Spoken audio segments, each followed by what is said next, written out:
All right, just want to do a quick video, don't mind the mess, on the homemade cold plunge I've made. So I started with the 100-gallon Rubbermaid stock tank, and I was using that for a while. I put Epsom salt in there to help keep the water clean, and I was adding ice, and then the reason there's all these water bottles is I freeze them and throw them in there. But the problem was, here in Ohio, it's been 80, 90 some days. It was really hard to keep the water cold. So what I did is I took a piece of half-inch ground contact plywood. I set the tank on top of that, screwed some boards around the base of the tank, and used those to secure it in place.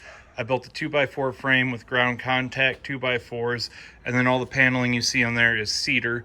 A cheap way to do that was I bought cedar fence pickets. They were like, for a 1x6, they were like $4 roundabout for a 6-foot picket. And I just cut those to where I needed it.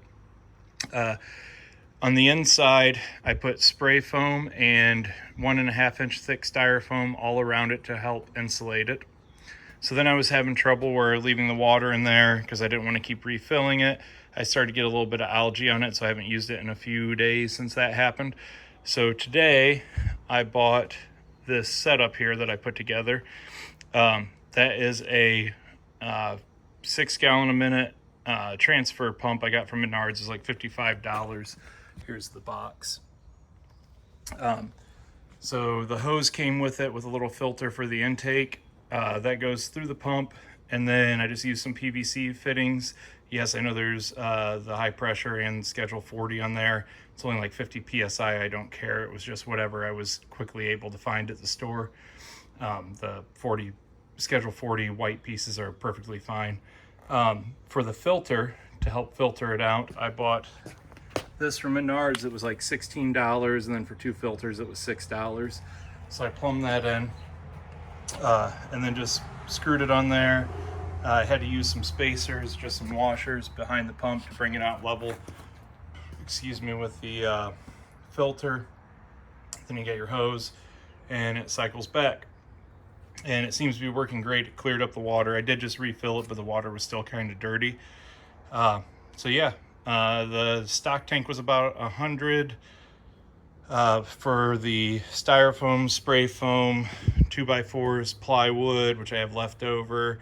The cedar fence pickets, I probably had about 200, I think, in there, 250. So that brought me up to 350. And then for the pump, PVC, and the filter, I was around another 100. So I don't know, this in total probably cost me about 400. So not too bad for a cold plunge. Works a lot better than I bet a lot of the real cheap ones that look like a pool do. Again, you know, not perfect. I need to make a lid for it next, which I'm probably just gonna get a piece of styrofoam and cut it to fit over top of it to help keep bugs out and also help hold the temperature in.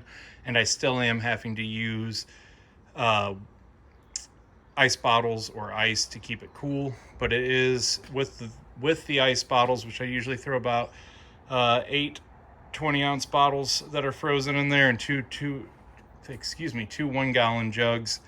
That ends up keeping it around, right now when it's 85 outside, keeps it down around 50, so not too bad. Not super cold, but I mean definitely cold. They say you should start at around 59 degrees. So that works out pretty well. I would like to get a chiller added in eventually, but those are pretty pricey. I'm trying to find a cheap way to do that. So I'll update you guys whenever I get a chiller put in there. But yeah, not the prettiest, but it works for sure. I also bought these PVC fittings to extend the drain out when I built a frame around it, so now I can hook a garden hose straight up to there and drain it, because I do keep this in my garage. But anyway, thanks for checking out the video. You guys rock, and see you later.